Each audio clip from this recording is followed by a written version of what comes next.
Sekilas makanan ini tak beda dengan serabi. Namun masyarakat Aceh menyebutnya dengan sebutan apam. Apam terbuat dari bahan dasar tepung, beras, dan kelapa.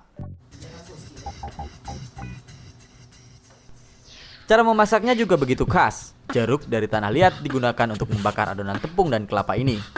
Untuk memasak kue apam dibutuhkan waktu 10-15 menit.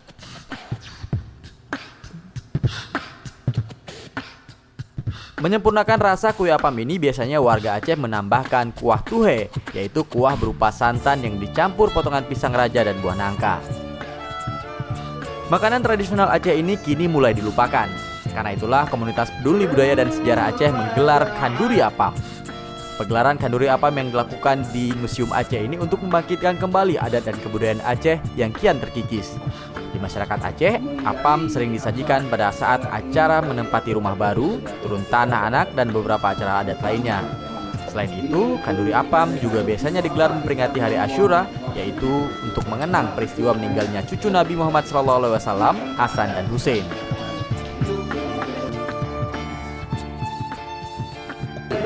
Adalah satu dari pelestarian nilai adat dan budaya, karena adat dan budaya kita sudah banyak yang tertinggal.